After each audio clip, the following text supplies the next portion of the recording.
Today's episode of the BS Podcast is brought to you by SeatGeek, our presenting sponsor and the only fan-friendly app for buying and selling tickets for sports and music.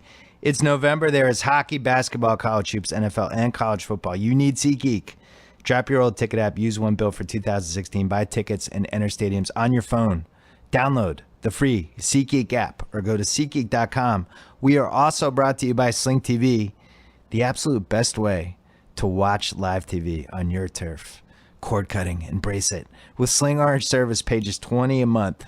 That's dollars. And get ESPN, ESPN2, and more top channels. Plus, add the Sports Extra for just $5 to watch SEC Network and more football. Start watching for 7 days free at sling.com/Bill Simmons.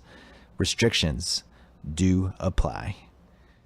Hey, welcome to the BS Podcast. Taping this on a Thursday afternoon. We have Mike Lombardi. We're going to do football picks with Joe House, and then Jacko talking about the election, which Jacko's been coming on my podcast since 2007. We've talked politics from time to time, and we certainly never expected to have the conversation we're going to have later in this podcast. So that's on the end. If you're burned out by politics and politic talk, all that stuff, you can just skip it and just listen to the other two.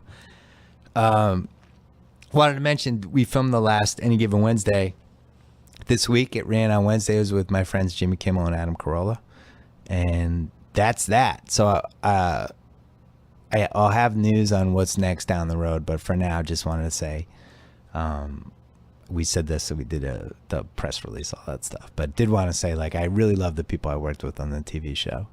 The one thing we managed to achieve was we collected a great group of personalities, characters, people that really genuinely liked each other. And I think that's been the saddest part of this whole thing, was just, the fact that it didn't last longer, because everybody really liked working with each other. So I want to give them a shout out. Fortunately, we have a chance to get drunk next week. I'm looking forward to that. And more details to come down the road on that whole side of things. For now, we're doing a podcast. Let's go.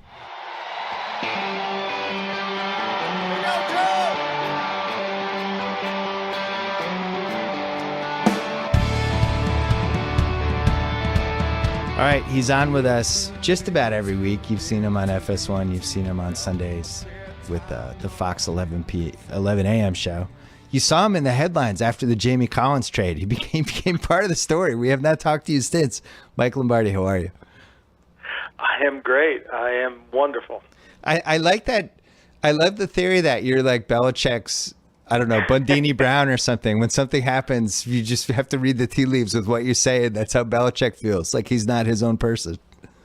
Yeah, he's only won 4 Super Bowls, been to 6. He's got more rings than anybody, but yet he thinks the people think I'm speaking for him. That's the most amazing part. Is look, I know how he thinks, but I don't know how he's gonna.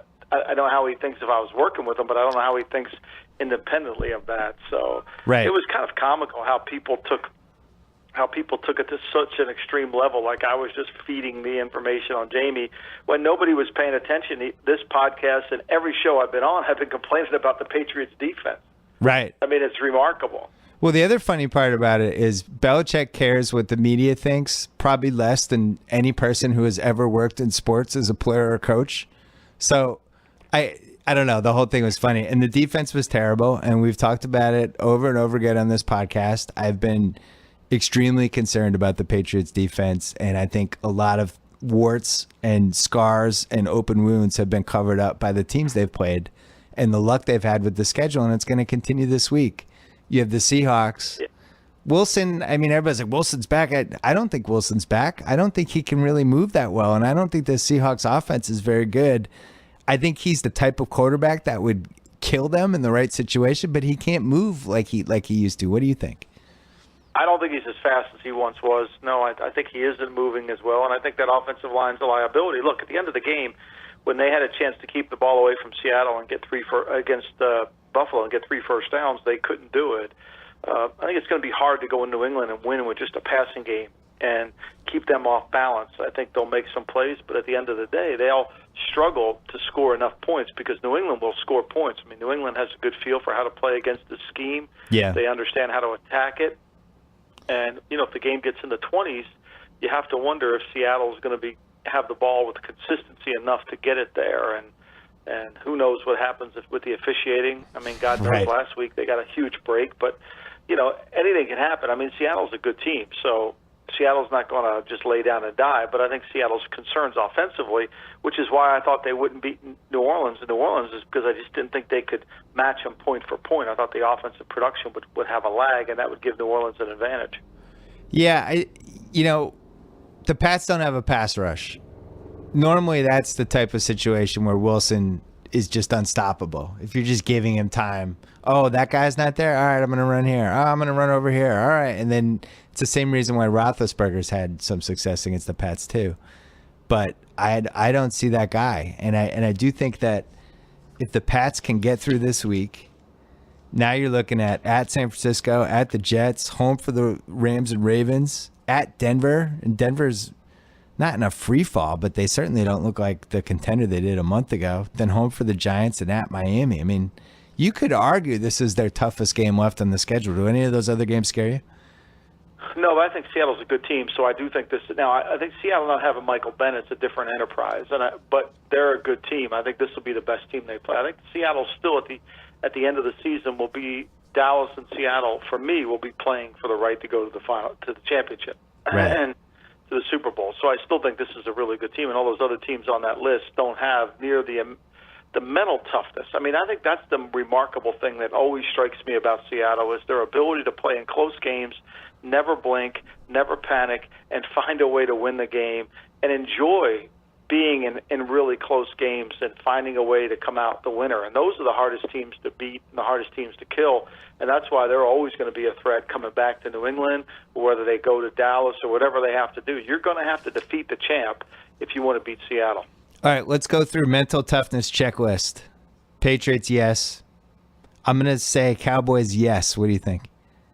I think people laugh at last week. Well, they beat the bad Browns. Well, yeah, the Browns are bad, but I thought that was a mental toughness game for Dallas because you could easily have said, you know what, we don't even need to bring our A game and we'll beat the Browns. And Dallas, not only did they bring their A game, they brought their A-plus game. They were focused. They were serious.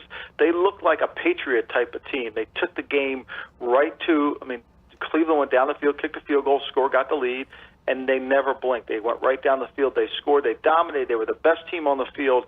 That was a mental toughness win, and I think Dallas is developing a huge level of mental toughness from their defensive coordinator, Rod Marinelli, to the way their offense, the running the football, the offensive line. I think that's a tough mentally team physically as well. You need a Lombardi phrase for the taking care of business win. That was just one of those, like, you know what?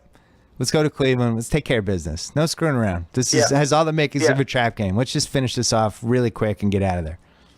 Especially knowing they're playing Pittsburgh the next week. So, they got to play Pittsburgh. You think, we got to make 2 trips. And, now, to me, that was an impressive game for that. Yeah, we do need a name for that, kind of a style of play. Maybe that's maybe that's like Goodfellas when Leota and Pesci go down to Florida to just take care of that guy. It's like the Goodfellas Florida trip. Pack one bag, go down, do your thing, get out of there. Raiders, mental toughness or no? I thought so. I thought the Raiders finally played a complimentary football game. They played the way they have to play. They cannot let their defense on the field for 30 minutes. They can't play Little League defense. They have to play Little League defense. They can't play a full game. Their defense isn't good enough, and their offense is good enough to control the football and handle the game. And I think that's really where they gained the advantage. They kept that Denver. They made Denver play from behind, which Denver doesn't really want to do. They ran the ball right at Denver on the road, which is not an easy thing to do, but they were able to. And they kept their defense off the field, and they dominated the game. I thought that was remarkable. They cut down their penalties. They've always done a good job protecting the football, but they give away so much in other areas, and that was a complete game for the Raiders. And I thought it was a statement saying, look, we're mentally tough. We can handle this. When do we have the are we sure they're good conversation about the Broncos? Because I don't think it's this week, but how many weeks away are we from me asking you that?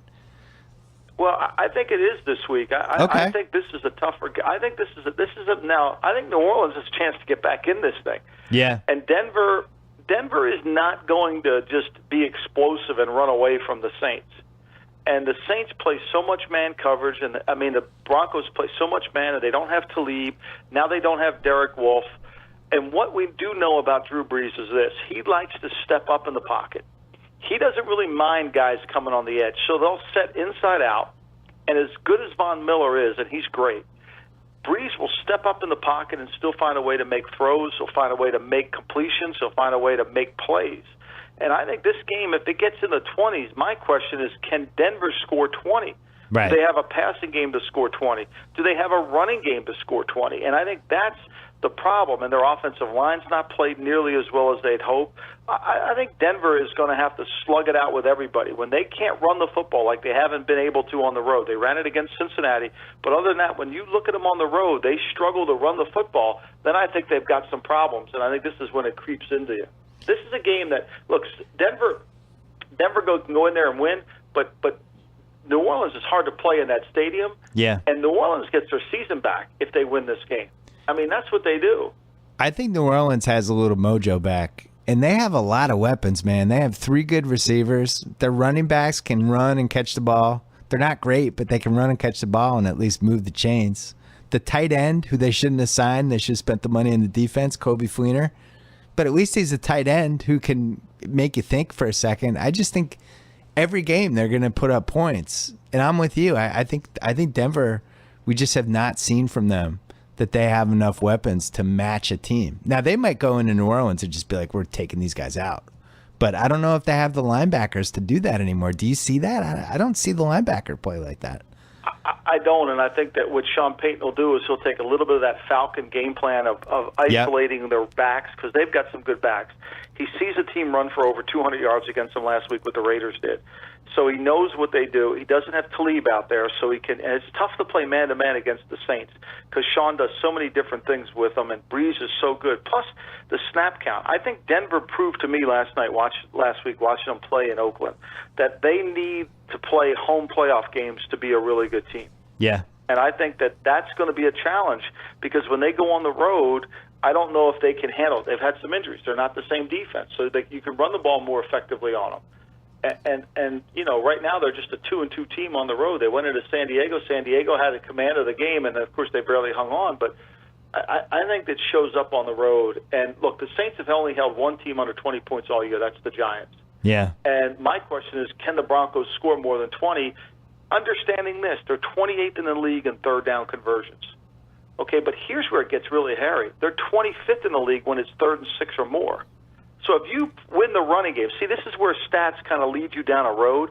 If you win the running game, if you stop their running game and you force them into 3rd or 6th or more, you own them. They're 25th in the league in that area. They're not going to convert enough of those. They might get 1 or 2, but they're not going to dominate the game in that area. And so that's where everything starts to compound for New Orleans, for Denver. Because of one problem sets off another problem, all of a sudden they've got 3 problems. I think Minnesota is in real trouble and does not look right to me. Their running back situation and their receiver situation, the combo of that is just murdering them, not to mention their offensive line. And their defense doesn't look as fierce as it once did. Who the hell wins that division? Because I cannot figure it out. Please don't tell me Jim Caldwell's winning that division. I can't figure it out either. I mean, people are talking about, I did this on my podcast, people are talking about Matthew Stafford for the MVP. He lost in Houston to my man Brock Osweiler, right, a.k.a. the Lufthansa Heist. Yeah. Okay, he lost to Tennessee at home. He lost to Chicago on the road. How are you the MVP candidate when you've lost to those 3 teams? Now, he could be the best. And I said this on the pod, he's like a trailer player. You know, when you go watch a movie and you think that could be a good movie, but that might be the funniest lines of the movie. Yeah. Well, if you just watch a trailer of Matthew Stafford, you're going to fall in love with him, right? Because he just show you the last 2 minutes of the games they've won. You know, oh, wow, that's great. But the other 58 minutes, what's going on? And I love Matthew Stafford, but I can't see Detroit with that defense winning. No. I can't see Green Bay with their lack of skill players winning. I mean, Green Bay has 6 college free agents on their roster right now. 6 college free agents. Wow. On their roster. And people tell me, oh, Green Bay's a talented team. They're a talented team. No, stop. They were a talented team. You know, then is then, now is now. And that's the reality of Green Bay. So I can't give you an answer. It reminds me, the Green Bay thing reminds me of Favre near the tail end of his prime, maybe a tiny bit after in the mid-2000s, when they just weren't good anymore, but it was Favre. So it was like, oh, they'll be fine. They're going to, and I just don't see it. I think if the Colts beat you at home, you're terrible. You're just terrible. You are, and you have to drink. You got to stop drinking the Kool-Aid. Packer fans drink the Kool-Aid, and the reality here is, one time we were playing Cincinnati at '93, and we just lost him. And I get on the team bus, and Saban's sitting in his first seat there, and he's making himself a sandwich, and he's like, "What's wrong, dog?" I said, "I hate losing this team. I feel like I got to go burn my clothes every time we lose to the Bengals. I just can't stand." He said, "Hey, when you admit that they're better than we are, that's when we'll start beating them." Right. And he's right. And when the Packers admit they got a problem, I mean, they went into the game last week. If you were a fantasy player and you had any Packer running back, you had to be appalled. They went in the game with Tyrone Montgomery. No fantasy player would go in the game with Tyrone Montgomery and Don Jackson as their two starters. Yeah, I mean, you wouldn't do that in Madden. When I say the Packers are terrible, I want to preface that by saying I think like 22 of these teams are terrible.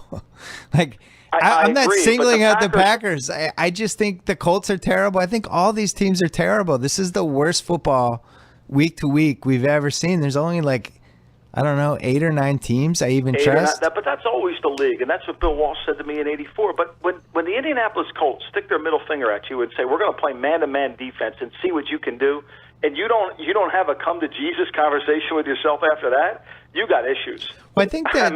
But I think the difference with this season, there was always a top half and a bottom and a basement. This year, that like the Bears are probably the 4th worst team in the league. They could go into Green Bay and beat Green Bay. The Chiefs are probably the 6th best team in the league. I don't trust the Chiefs. I think it's so weird how the middle class is basically almost indiscernible who's good and who's not good, and the advanced metrics back it up. Like, our dudes at Football Outsiders, they had the Eagles as the #1 team in DVOA this week. This week, I don't even want to go down. I don't even want to go down that road on Outsider. Like, I was going to tweet that. Like, how could this? I don't even want to go down there because I don't feel like listening to people. Like, pass the eye test. I mean, first of all, you got Doug Peterson coaching your team. If you, to me, there's going to be a category for head coach on that Football Outsider thing. Yeah. And so there ought to be a category. Ben McAdoo, Doug Peterson. I got to have a category. But to me, here's what happens now, Bill. We're in November. The gales of November have come. Yeah. And weather plays a factor. And teams' improvement must show up. You can't practice as much as you did in September or even August, okay?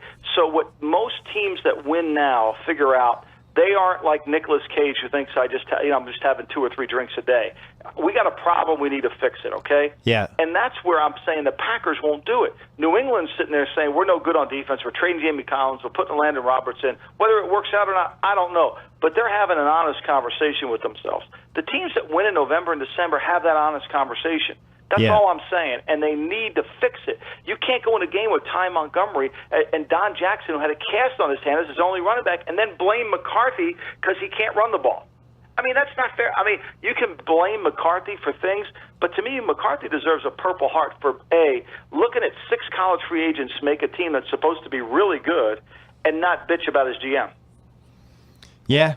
You tell me another situation where a coach who's dealt that hand that McCarthy has, who isn't going up there saying, "Hey, put Larry Brown in that press conference." I don't know what this is what they give me. I don't know what can I tell you. So there's a couple. Week 10 is when somebody makes a run, somebody gets hot, maybe even 2 teams get hot. I can't figure out who those teams are going to be, and usually I'm going to give you one of them right now. All right, give me one. Baltimore has all the earmarks of a team that wins in November, December. Okay. They're really good on first down defense. They don't let the ball get thrown over their head. Okay? They're physical. They're tough to play. They're in every game. Their field goal kicker hasn't missed a field goal all season. He's 20 for 20. They're -2 in the turnover takeaway, but when you add the 5 missed field goals against them, they're -7. Now, they can't run the football at all, but their offensive line finally just got back intact. So last week against the Steelers, they were able to, they could block, and they made a couple plays. They're not great on offense, don't get me wrong, but their defense can play. And they have all the earmarks of a team that gets better in November and December, and they're going to be a tough out. All right, so here's the counterpoint for that. They lost to the Jets in Week 7. Now, here's the flip side of that. The Redskins game that they lost, they scored 10 points, but they should have won. That was a stupid game. They've actually lost 2 of their 3 either-or games because they lost to the Giants game they could have won too. They looked good last week against the Steelers. They dominated that game. Now, Roethlisberger wasn't healthy. They also hung with the Raiders. Should have been on the field. Yeah. But the Jet game you're citing, their offensive line was completely in disarray. It's fair. And look, I'm not sitting here saying Marty Morningwig's going to design an offense to gain 50 points a night. I'm saying that they have some skill. They can get they're horrible on third down, but they can make a play or two here. And if they get the ball in your field, they're going to make the kick. And they're going to play close games, and they're mentally tough enough to win those kind of close games. And they're dangerous this time of the year. When wind plays a factor and weather, they're dangerous. And the best case you made, just they're professional. Nobody, as you said, nobody throw. I think they had the best defense against long plays and long runs. Like, you just don't get them against the Ravens. They're good on special teams. They don't beat themselves unless the linebacker's reaching over the goal line for the touchdown, which was a total fluke. Now, here's the flip side, though. They have a tough schedule left. They have road games at Dallas, at the Pats, at Pittsburgh, and at Cincy, and they've already lost 4 games. So, but if you're good, you're good. It doesn't matter. Right, but they're a little bit. If they lose Suggs for an extended period, I mean, if they, they're going to lose. If they lose that offensive line again, like if Stanley's not playing left tackle and Lewis isn't playing left guard, and they have to start moving pieces around again. And look, Flacco doesn't really have any faith in anybody other than Pitta. Maybe he's starting to develop some in Mike Wallace. I don't know, but Flacco hasn't been the same either. He's coming off the ACL. No, he doesn't look very good either. No, and it looked like he almost got seriously hurt last week. I thought his brace was all screwed up. It looked like he blew it out again. One of the worst slides since Little League practice. Hey, can I defend the Football Outsider guys for a second? Sure.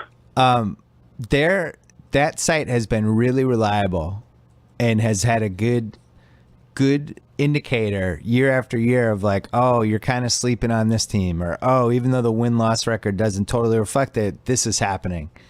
I think this year for them is a little bit like what happened with all the political models with Trump and Clinton. I think it's such an effed up football season that it's almost like their model can't figure out what to do with it. All these teams, the Patriots are the best team in the league, and as you said, their defense stinks. They just traded Jamie Collins. So I don't know what statistical model is going to make anything. I think they would admit it. They don't know what the hell's going on. How are the Eagles #1 in DVOA, which has been really reliable over the years, because the league just isn't as good right now. It's depressing. Right, and look, in fairness to the Eagles, if they get Benny Logan back, I think the Eagles beat Atlanta this week, not because I think Atlanta's not any good, but I think they match up to Atlanta. There are 2 tackles. If Logan plays and Fletcher Cox inside, you've got to pressure Matt Ryan. Matt Ryan's been hit 61 times so far this year. He's been hit the 3rd most of any quarterback in the season. Yeah. He gets hit a lot. He's tough as hell. But they can do it. I just think the Eagles have no idea offensively about where they are and who they are. And they need a running back. I think that it's so funny. You and I would always talk about all these running backs that we would pluck off rosters. Where are they? What happened? Yeah, well, 7 teams don't have running backs. Don't want to pluck. I mean, the Packers played a guy with one arm last week in a cast. You think you should be able to find one, especially for what they do. Like, I mean, look, the Kansas City just took Bishop Shanky. Not that he's a great player off of New England's practice squad. Yeah. There's guys you can put. I mean, look, Shadarick West and Spencer Ware, those weren't household names in Kansas City. Right. So I just think, to me, your dude Jalen Richard looked great last week. That was one of our guys. Good. Yeah, he's really good. And they kind of rotate backs through there. It's to find the role. Like, now Peterson's going to play Sproles as an every down back. So now, it's like having 2 good pitchers and you trade a pitcher for a hitter. So now you play Sproles all the time and you lose his impact on third down. That's not good. I used to drive Al Davis crazy. That was the one thing he used to preach all the time. If you have 2 good pitchers and you need hitting, don't trade a pitcher. Build a strength on a strength. Last question. Do you think any of these 3-win teams make the playoffs? Cardinals, Panthers, Rams, Bucks, Jets. I thought the Panthers could, but I think their schedule is too hard. Yeah, they screwed it up. I think the schedule will get them. I thought the Panthers could, but I just think the schedule's too tough.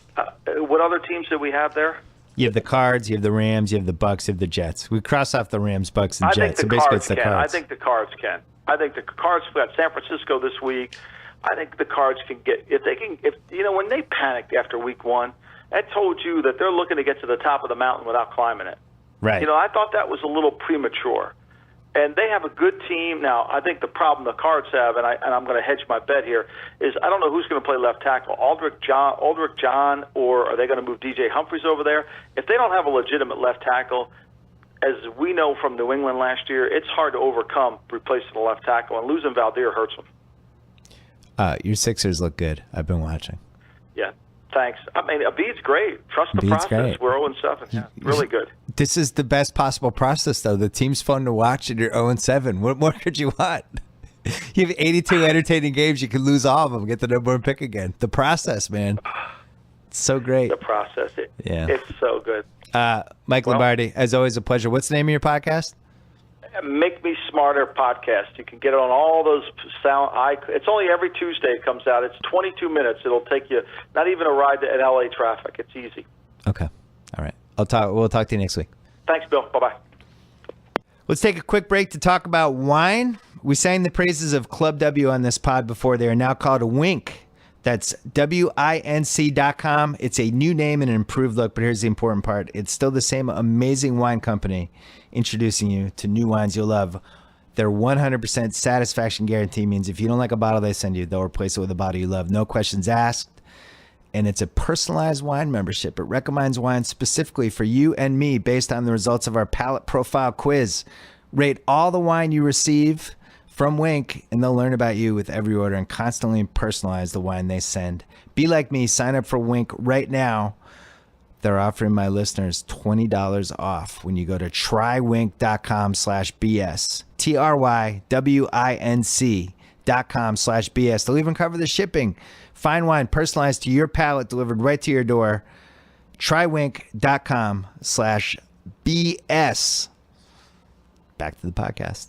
All right, on the line right now, every week, Joe House and I do the Callaway Par 3. We've decided to team up these last couple weeks through the rest of the season and make our picks. I make one, he makes one, then we make one together. We are 2 over par right now. We've bogeyed a couple holes last week. Went in the woods, knocked one out of bounds. It was trouble. House, we're rallying back this week. How are you?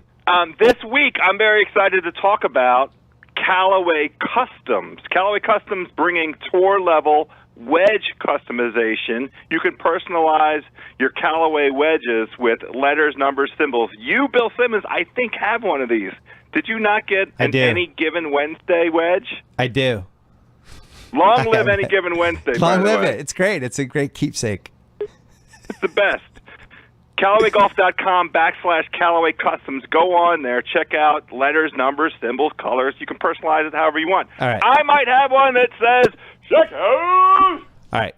Can you get to the fact that you're taking the Broncos, even though Lombardi told us for 10 minutes? I really am taking the Broncos. Oh my Here's God. one angle that I like. I like an angle. Okay.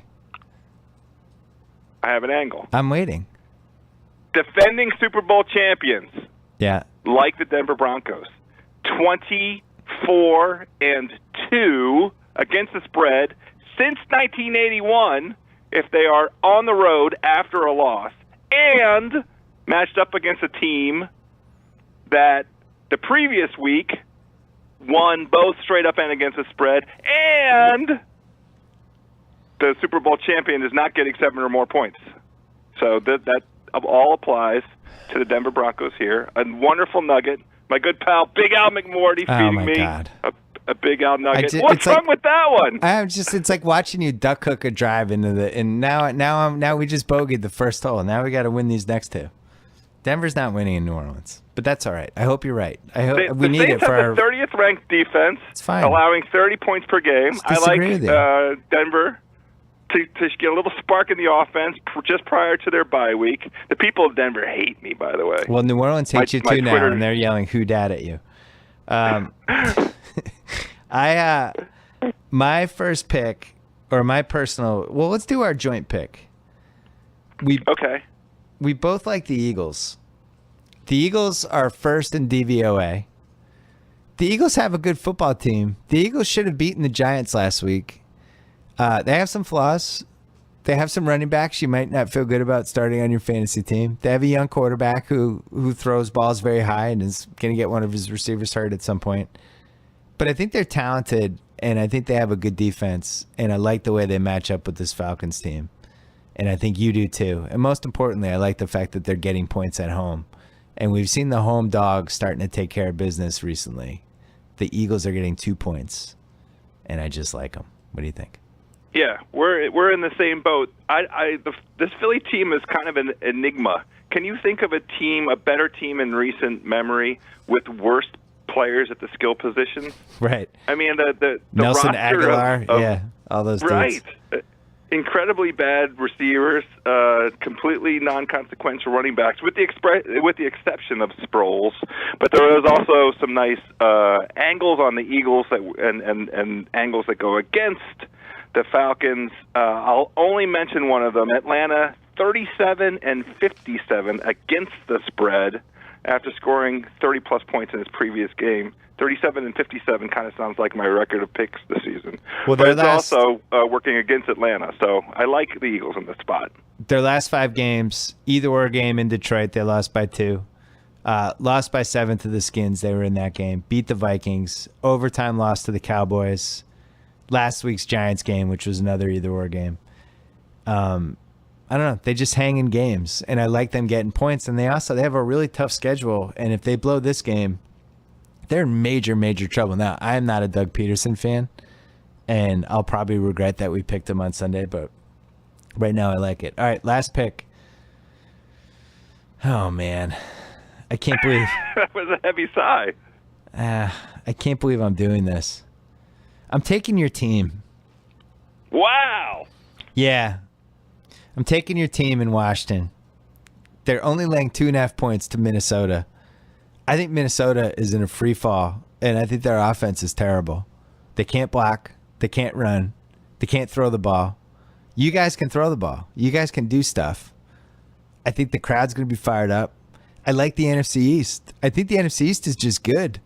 The league sucks, and somehow you have a good division. The Eagles are the 4th best team in the division right now, and the Eagles are number 1 in DVOA. So, I don't know. The line's off. I think the line should be like Washington by 4, but it's Washington by 2.5. The Vikings team getting a lot of respect right now. They've had a lot of turmoil. The OC quit. I don't know. I don't see it. What do you think? I think the line is exactly appropriate at 2.5. I actually will of course be taking the Vikings this week because I still think that the Deadskins are doing it with a little bit of smoke and mirrors. Although at this very second they are in the playoff picture. They're the 6th team right now in the playoffs, coming in from the NFC conference. But I just worry every single week, is this going to be the week where the wheels really come off on defense? That's what I'm most concerned about. The Deadskins should have beaten Detroit in Detroit. They scored with a minute left and then let Matt Stafford march right down the field in about 40 seconds and scored a game-winning touchdown. Every week I have this concern.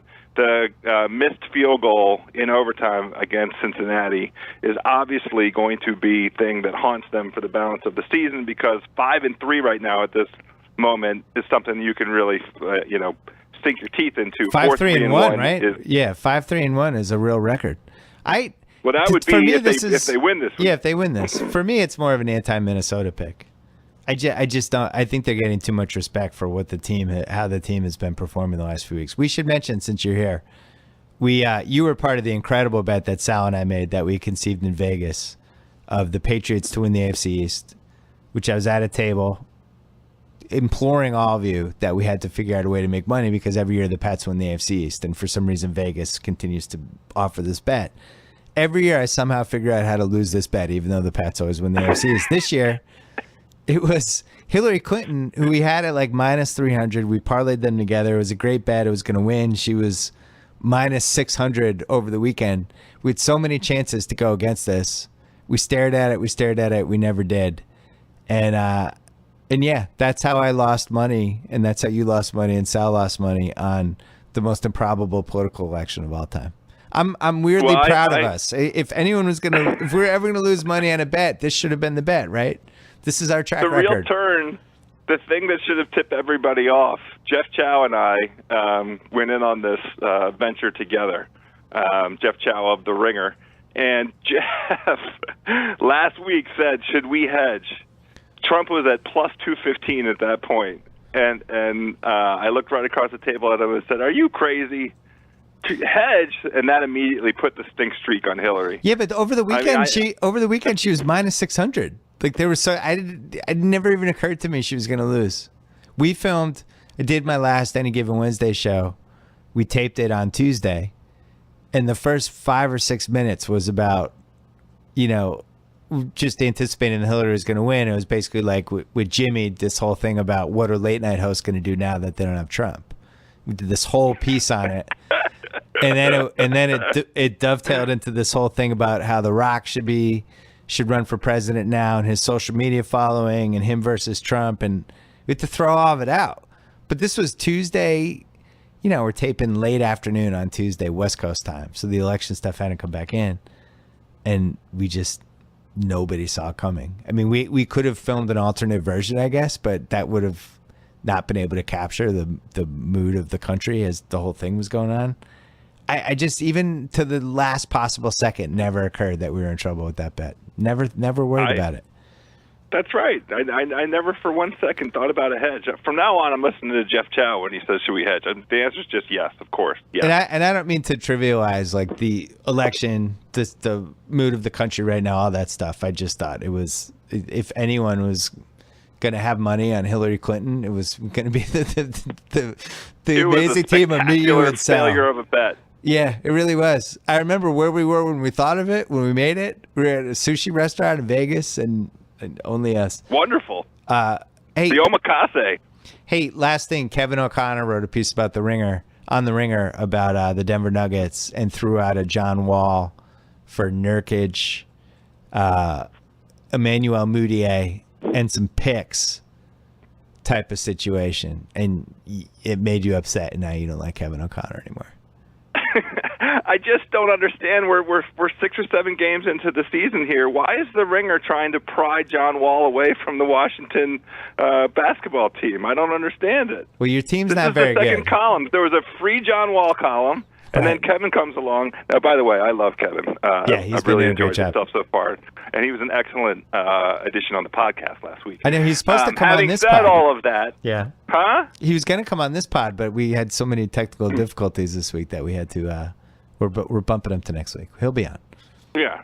But having said all that, can't we just let this Washington team muddle its way to 43 or 44 wins and get the 7th or 8th seed? Why wouldn't you get Moody? Why wouldn't you turn Wall into Mudiay and Nurkic and picks? I don't understand why you wouldn't do that. Be terrible for a year, because then you'll get a lottery pick too. You'll get a top 5 pick plus Mudiay, plus you could completely revamp your team in a year. The infrastructure is not in place for the team to go through a successful transformation.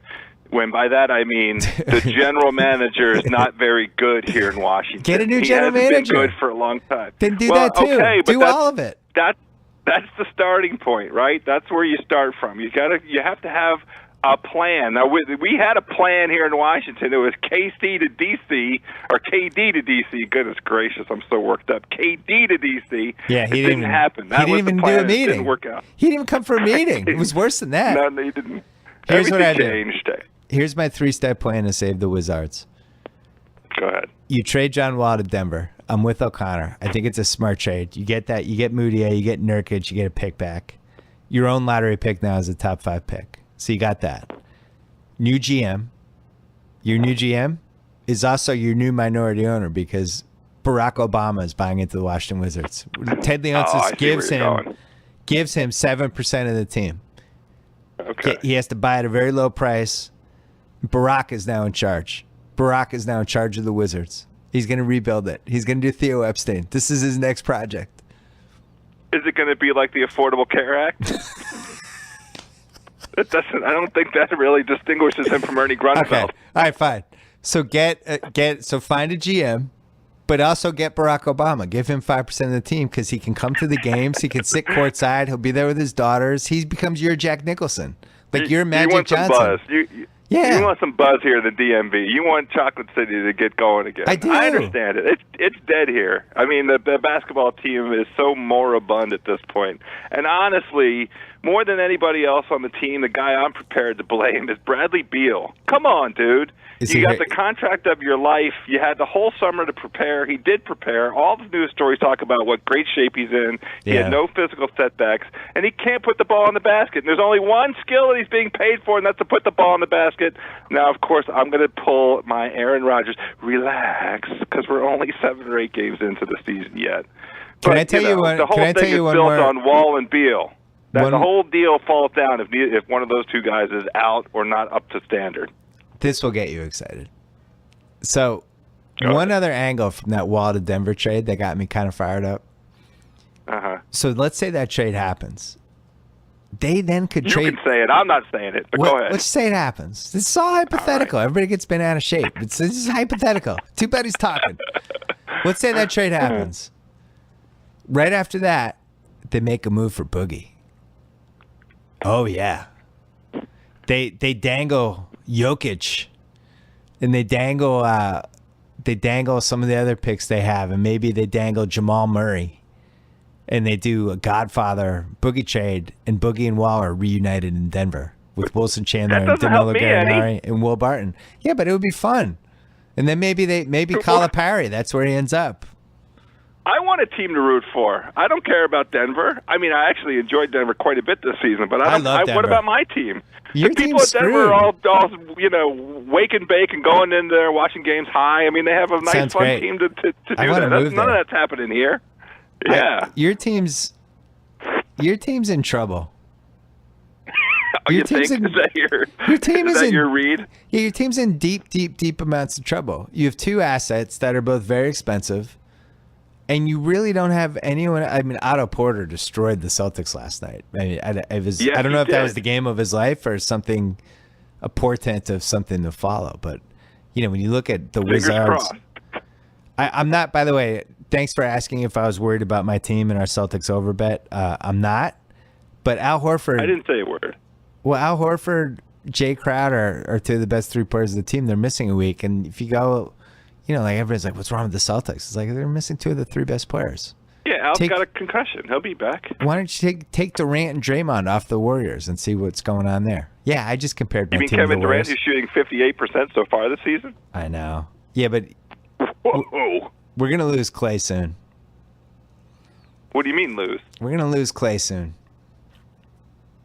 We're just going to lose him. I think he flies off the reservation soon. I think he gets upset. Nah, this isn't his game. He's a rhythm shooter. He needs the ball. Like, he's not Kyle Korver. I don't think he's going to handle this season well.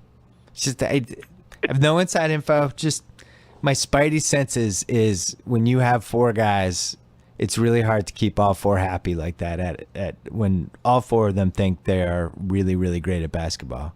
Somebody's got to sacrifice. Well, they are all 4 really great at basketball. It would be the first player that Kerr has lost, and that's the thing that makes me not. And I'm sure worried about it. I promise you, he is working on Clay constantly about you're as big a part of this team as the other thing. But the reality is, they used to be Steph and Clay's team, and now it's Steph and KD's team. And it's a fact. You watch the game, and the team belongs to those 2 guys, and then you have the complementary guys. And yeah, but it's 8 games in. That's. I mean, Clay single-handedly won Game 6 against the Thunder. So I'm not that worried. That was 5 months ago. My point is, 4.5 months ago. My point is, Clay is overqualified for the role he is playing on this team. And I don't know how they fix it. Right. I don't know how you fix it. How do you fix it? Well, look, they're light years ahead there in Golden State, so I'm pretty sure that with all the brains, I'm pro this whole thing. I think it's fascinating. It's fascinating to watch them, but I don't know. My favorite thing about that team, and I think that what everybody really responded to with that team, was the heat check potential of Steph and Clay at all times. And now it's that same potential, but it's just with Steph and KD. And I just think Clay needs the ball more often to get hot, because the way they've set it up is you got to ride one of these guys, right? That's kind of what they did the last couple years, and it's still set up that way, but the ball is always in Durant and Steph's hands. And I don't know how you keep Clay involved. That's an interesting point worth doing a little bit of analytics on. I want to see the correlation between usage and Clay's shooting percentage, right? I mean, there is some way to do a deep data dive on does Clay really need to touch the ball that much to get hot, or is there some other forces at work? But still, 8 games. Come on, let him figure it out a little bit. Let's have this conversation at Christmas. Listen, I'm not. This isn't a panic conversation. I think this Warriors team. I still think they're going to win 68 games. I'm just really fascinated to see how it plays out with Clay specifically. I thought Draymond was going to be. I thought Draymond was going to be the one who, if you just look, somebody's got to take a back seat. 4 guys can't be the most important guy on a team, so somebody's got to take a back seat. I thought Draymond was going to be the one who took a back seat, and he has to some degree, but he's still having a huge impact on every game. Clay, he's arguably the most important player on that team. He's still the straw that stirs the drink. Yeah, don't get carried away, House. Let them play a stretch without Draymond. I love to see them play defense without Draymond. Fair point. Hold on, I was looking at Clay's usage rate and somehow can't find it. All right, usage rate. Here we go. 26.3 last year, 27.6 the year before. 23.5 this year. Okay. A little lower, not significantly. Not significantly. Shooting percentage, 43%, 250 from 3, which is an aberration. The first one to admit. I mean, he's still taking 7.5 threes a game. But the right number. I don't know. It's an eye test thing. I'm counting on this out of Brad Beal. I put it this way. I bet Steve Kerr is already working on it. How to keep Clay involved mentally. How to get him involved in the offense, how to do the your turn, his turn. It's all stuff they have to work out. My fear is that Clay is overqualified to be on this team, and I can't really express it in any other way. I use the analogy. It's a weird sentiment. Well, I use the analogy. I don't remember if I did it on podcast or not, but it's like in Ocean's 11, Matt Damon just shouldn't have been in Ocean's 11. It was a waste of Matt Damon. Like that could have been like Joseph. Bill Simmons' take of all Bill Simmons' takes. I appreciate it. Joseph Gordon-Levitt could have played the Matt Damon part. It would have been the same movie. It's like, why are you even in this movie, Matt Damon?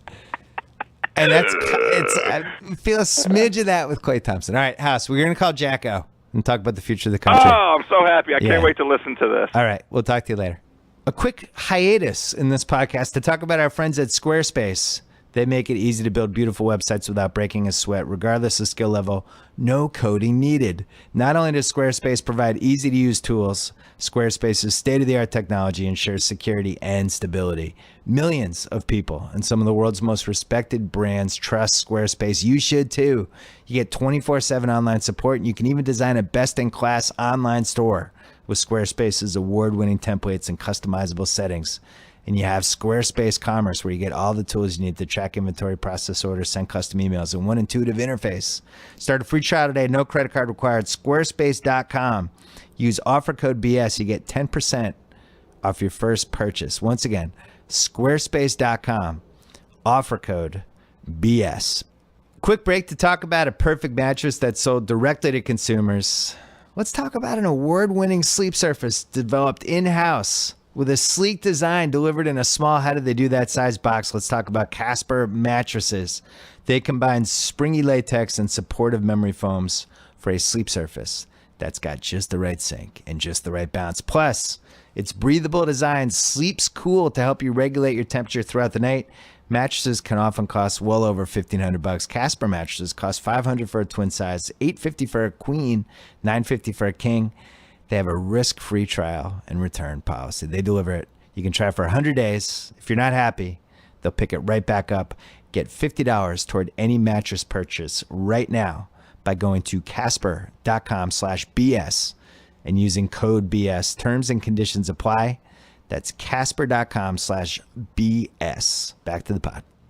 On the phone right now, my longtime buddy, my former college roommate, my friend for 28 years. Oh my God, we're so old.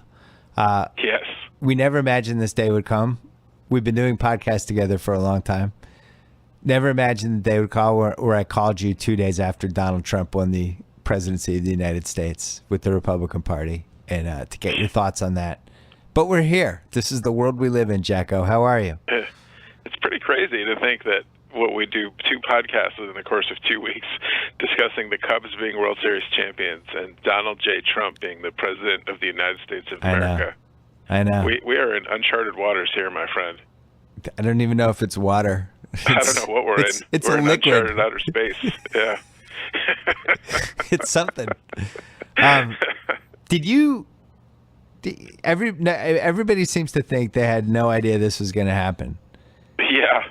Did you think I had absolutely. I mean, I was from the time of the primaries when I was ranting and raving about him on Twitter and on podcasts and on anyone that would listen to me in any venue. I kept saying he was going to lose 40 states, that he was completely and totally unelectable. Yeah. Given his demeanor, his persona, his lack of intelligence, because every quality that he has is nothing that you would ever want in a president. Yeah. And I just thought there was no way I could fathom when elections are decided in the suburbs of Philadelphia by, college-educated women and moderates and not people who are far to the right or far to the left. It's decided in the middle that he would have zero appeal to them. Right. Because based on everything in history, I mean, the Republicans 4 years ago ran a guy like Mitt Romney, who's sort of a, milquetoast moderate guy, and a, competent businessman who had been a governor who had had some success, and the public was like, nah. Now, he was going against President Obama, who has much more popularity than Hillary, what have you. But right. I just thought if he can't even appeal to moderates, that he was, deemed to be too much of a fringe and too right-wing and what have you, that there was no way Trump would appeal to those voters. And that there would be no way that Trump could ever get elected, especially with an electorate that is increasingly Latino and minority and younger.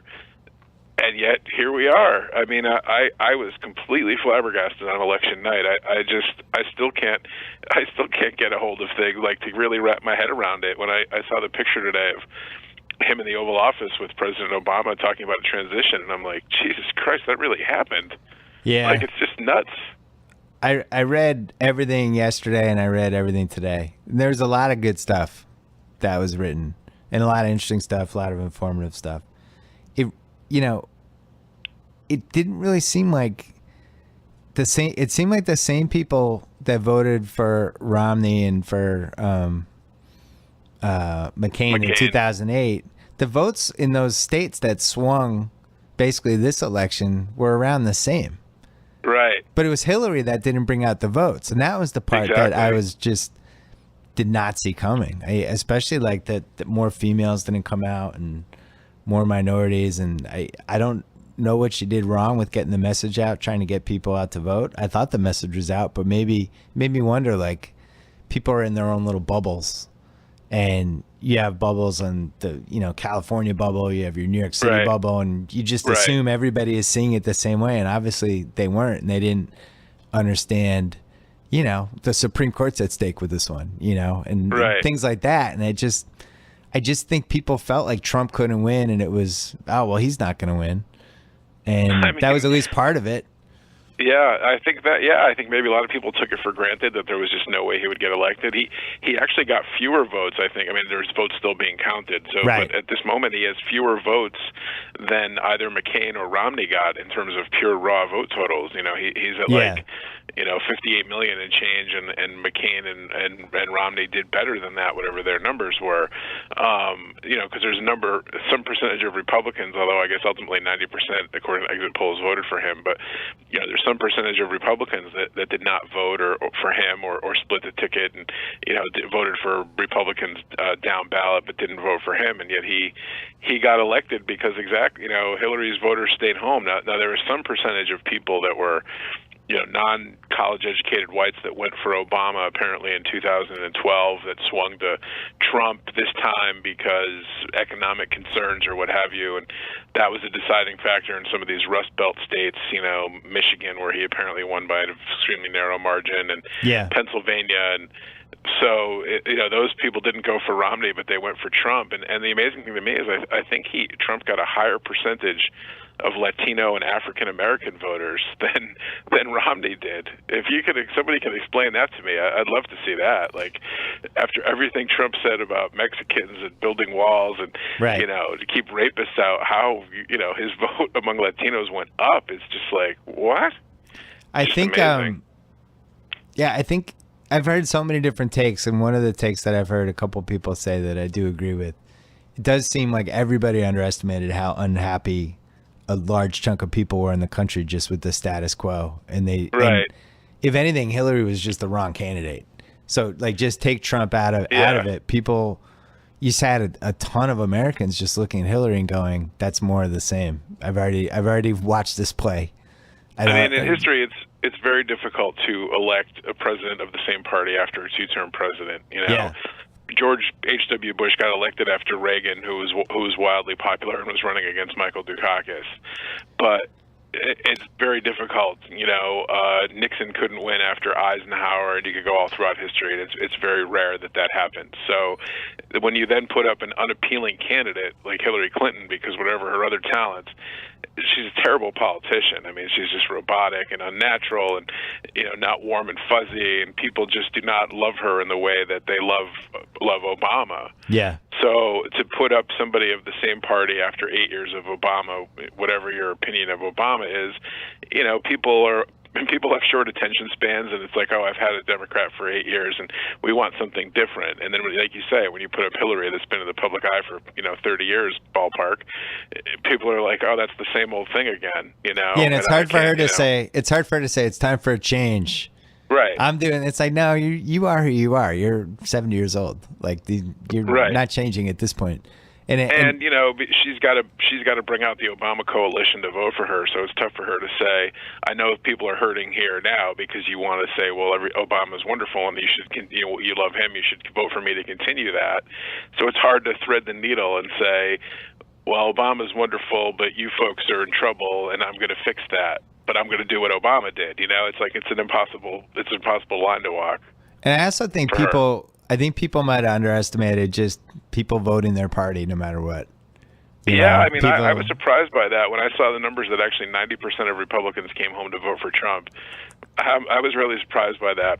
I did not. I'm one of the 10% that did not vote for him. Yeah. But I'm surprised by the overwhelming number, because he was so unpopular even in Republican circles. And be it the email thing, last minute drop, that sort of reminded Republicans, how they don't trust Hillary, and that's what led them to come home, or just, like the old Seinfeld thing, we're just rooting for laundry.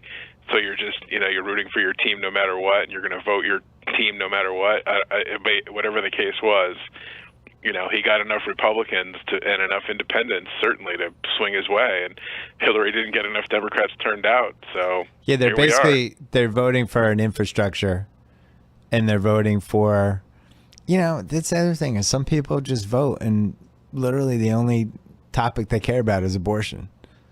They're single issue voters on anything. Yeah, sure. I'm just voting for that. Or they're like, hey, I like guns. That guy's gonna make it so that nobody's gonna mess with my guns.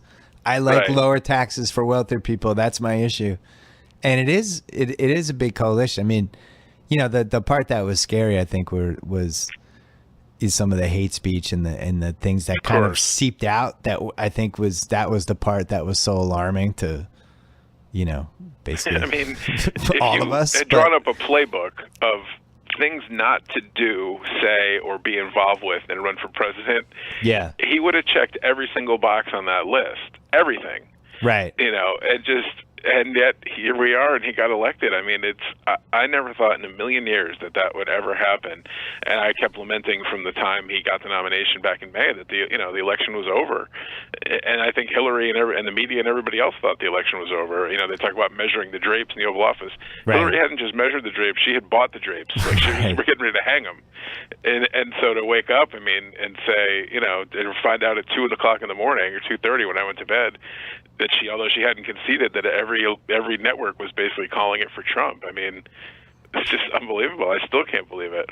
I couldn't believe, states like Wisconsin, Ohio, Pennsylvania. That's the problem. See, you're just an elitist. You just combined Ohio and Iowa into one state. You don't even know what state it is. I don't know where I am right now. Ohio. They should merge. Pennsylvania? But he, you know, over and over again, he's just saying the same 7 things. Everybody's making fun of him, like, oh, he doesn't know anything about any issue. And he's just basically like, crooked Hillary. I'm going to get your jobs back.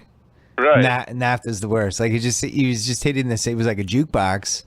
And it really resonated for a lot of people. And they were willing to basically overlook all these other things. But I saw Bill Burr on Conan last night. And, you know, he was trying to make light of stuff. And he was just like, come on, hey, everyone's freaking out. Like, this is how is your life going to be that different? What's really going to happen?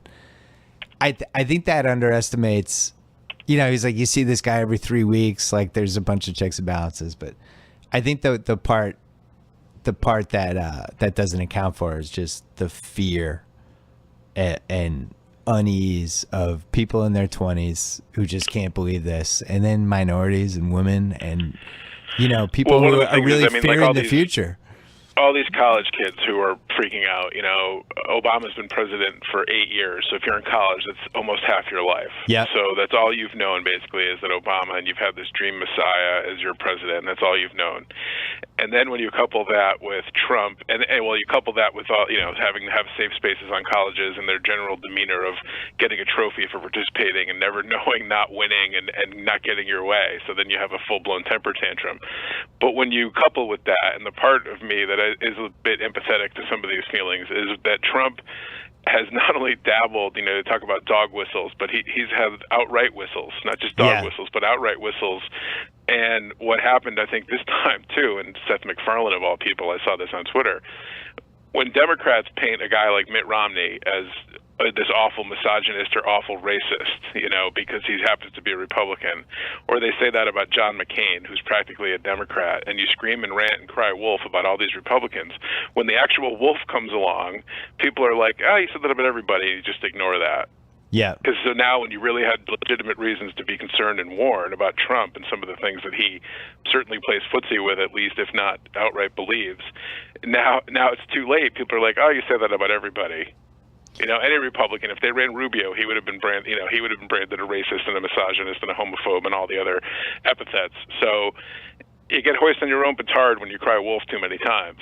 And then the real wolf comes in. So are there some legitimate concerns about, you know, some of Trump's views? Yes. But we live in a constitutional democracy where there are 3 branches of government, there are checks and balances, and it's going to be very hard, nay, impossible, for Trump to bring in the dark night of fascism and internment camps and some of the other horrors that I've read about on Facebook from some of my left-leaning friends, where you would think, like, you know, we're going to start goose-stepping down the street or at a gunpoint. You know, I mean, everybody needs to take a deep breath. I think people are more worried about what this inspires from common people, not Trump. I suppose the group mentality of the hate stuff, I think, is what's scaring people.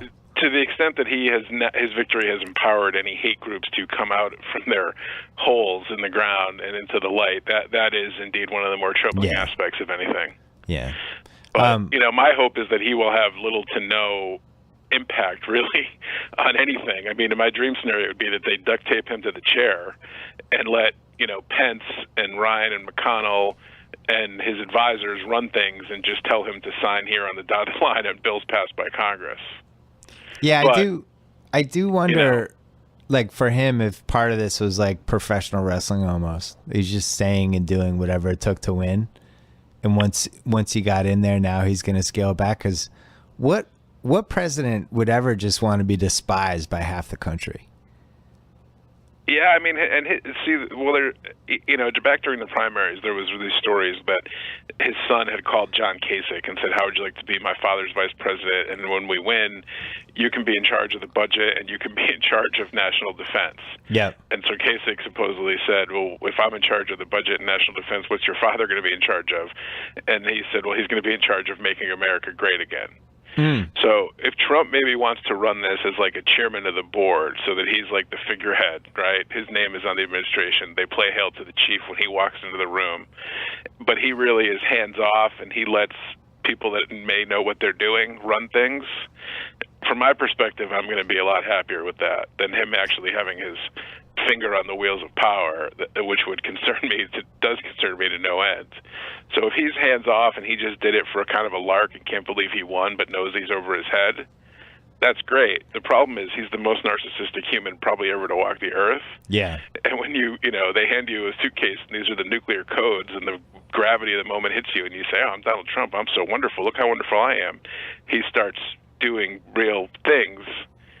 That makes me very nervous. Or offending other countries in real ways. Or offending other countries and responding with 3 a.m. Twitter threats. That's what scares me is him just, it's really hard to tell whether he was acting crazy or if he's crazy. Really crazy. And how do we know he's not just going to go on a tweet storm at 3 a.m. against the guy who runs North Korea?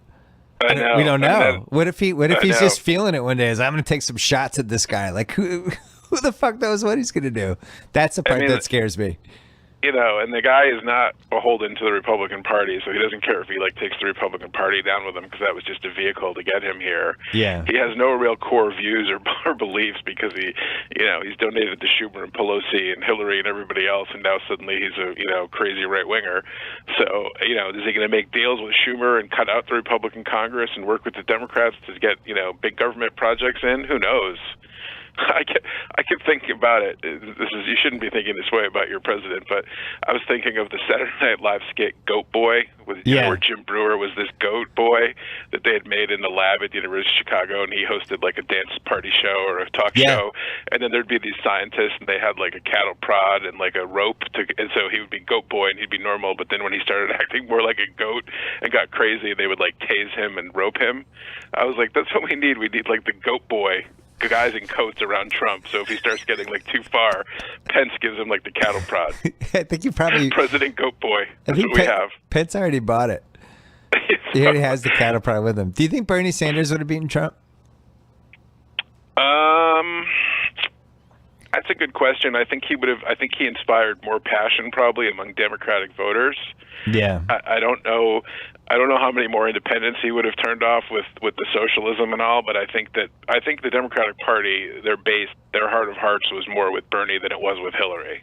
Yeah, because I do think you have Hillary who voted for the Iraq War. You have Hillary who was giving multi-million-dollar, several $100,000 speeches to Wall Street executives and was sort of Wall Street senator. So that's not where the heart of the Democratic Party is. So I think it was hard for a lot of them, and I'd be interested to see how many Bernie voters stayed home, thinking, well, she's going to win anyway, and I don't want to be a party to that.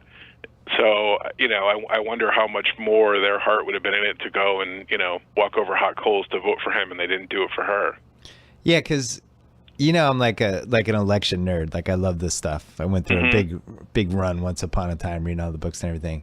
And I do think there's two types of elections where you have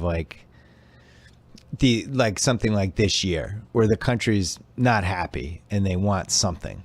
And I think 1980 was like that. That's a good example of you coming off the Iran hostage crisis and the oil stuff and the vestiges of Watergate and Vietnam and all this. And people are like, just give me something. I'm ready for anything new. Give me something. And Reagan comes in and it's great. And you saw the same thing a little bit with Obama in 2008 after all the Middle East stuff and just the economy's not doing well and everything. Right. And here comes this guy. It's like, oh, this guy. And you attach to movements like that. And that ultimately was the thing that doomed Hillary. Because there's nothing new about her. It's like bringing in fucking Carson Palmer to try to win the Super Bowl. It's like, I've seen Carson Palmer. He's 38 years old. I'm not winning a Super Bowl with Carson Palmer. And that's what she was. And that's why I think Bernie could have potentially tapped into something. And, the rap on Bernie was he's talking in these platitudes of we need to do this. We got to fix this. When I'm president, everybody will get their taxes cut and they'll get free school. And it was like, well, how's all this going to happen?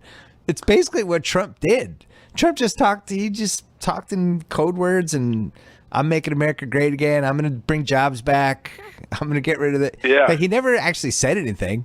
And I mean, a big factor too was his celebrity, the fact that he's been on The Apprentice, and real or not, people perceive him as a successful businessman. No question. And people always have this fantasy of, if only the country was run by a business by a businessman. So and these people watch The Apprentice, and they've seen him on TV, and they're like, he must know what he's doing. And I've watched him, and are entertained by him, and so they're like, oh yeah, that's what we need is a businessman. No was question. A huge part of it is the celebrity factor. Yeah, force of personality. Where Kim Kardashian has 20 million Twitter followers or whatever. So celebrity goes a long way. And there's a big element of the population that loves somebody who's just taking shots, who just doesn't hide the bullshit. He's a fighter. That was his thing in the primary. Like, he's a fighter. He'll be like, Jeb, you suck, and Marco, you're short. He's great. Like crazy, but people eat that shit up. So it totally does.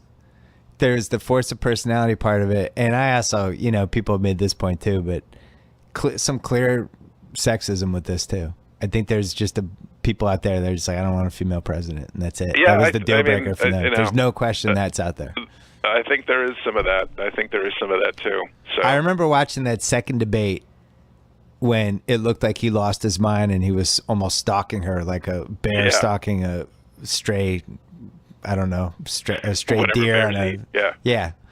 And I felt like he was doing it a little bit intentionally, and for the real reason of to remind people like, hey, this is a man's job. You want a man. Like, look how intimidating I am compared to, like, there was a physical aspect to it that I felt like he had actually put thought into. And I think there's people out there that see something like that and they're like, push comes to shove, if this country is really in danger and we got to go head to head with Putin, I probably want that guy. And I'm not saying it's the right way to think, but I think there are people endorsing that view. You're just saying that is a view held by some, and I think you are correct. I think there are people out there who see stuff like that and they're like, that guy just seems more presidential. I'm not ready to vote for a woman. I'm just not. Yeah, I think that's part of it. Yeah. But she's just not that inspiring of a candidate. I mean, even among Democrats, I don't think their heart was really with her. So, it's easy to have 20/20 hindsight in retrospect. Say, oh yeah, she was a horrible candidate, but I mean, she was a horrible candidate. So it's weird because she was a horrible candidate who was also like one of the most qualified candidates we've ever had. Yeah, and having been Secretary of State and the Senator, yes. Yeah, and also been in the White House. I took some umbrage at like the most qualified ever. I mean, James Buchanan, who's widely regarded as the worst president ever, was like, sure. Yeah, Nixon was a congressman. He was a senator. He was a vice president of the United States.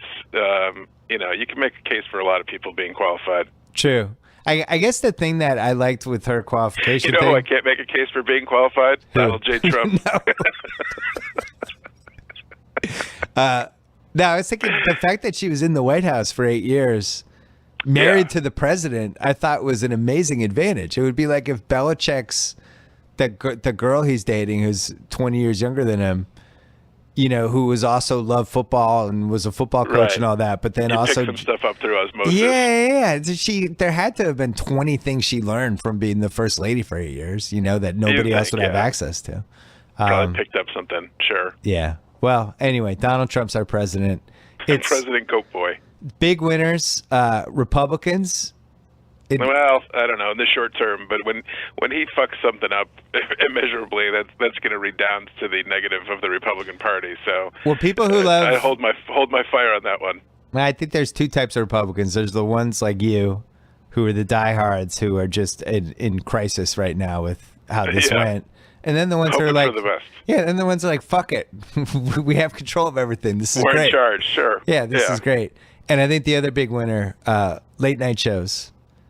Oh, and sure. Sam B and Kimmel and Fallon and Colbert and Oliver and Bill Maher and even the Keeping It 1600 guys, like whoever. There's going to be a lot of material to work with, although there's a lot of theories now that that's some of what got us Trump, that these people in the flyover country didn't like being condescended to by multi-million-dollar celebrities on late night TV and belittled and what have you. So yeah, I'm not saying that's going to get him reelected if he's abysmal, but there is some. It's two different countries. It really is. I mean, it's crazy to think about, but it really is two different countries.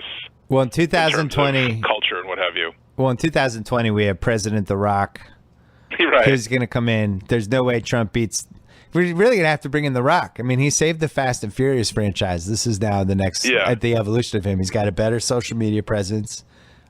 He's And he was biracial. a better wrestler than Trump in WWE, really. Yeah, so he's better. He's to get on that. So superior. He's much more likable and probably just disqualified. Yeah, no question. Jacko, I'm glad you've weathered the storm this week. I know it's had to have been the weirdest week of your life. Well, you sent me that Gordy Lockbaum bobblehead, and that got me through. So I continue to use it for consolation. So thank you. All right, let's keep trying to make America great again. Just whether if anyone else can't do it, at least you and I can try. Thank you, Jacko. I appreciate it. Good. All right. Always a pleasure. All right. Take bye-bye. it easy. Bye.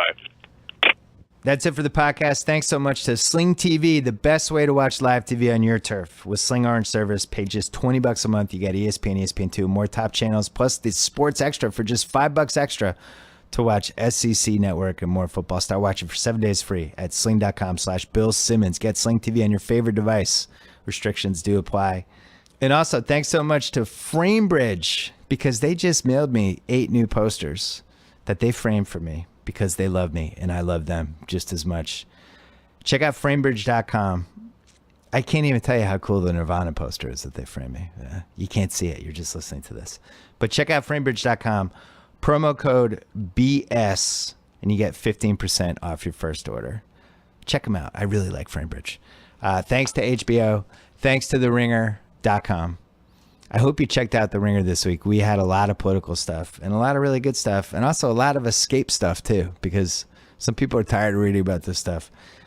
Some great NBA, some great NFL, some great pop culture. I highly recommend it. Check out the other podcasts. Thanks to the Keeping It 1600 guys for cranking out Tuesday night and Wednesday morning. Pre, during, and post-election, they were pretty traumatized. They got through it. I was proud of them. I even went on the live stream on Tuesday night. It was quite a night. It was quite a week. Stay safe. Enjoy the weekend. We'll be back next week.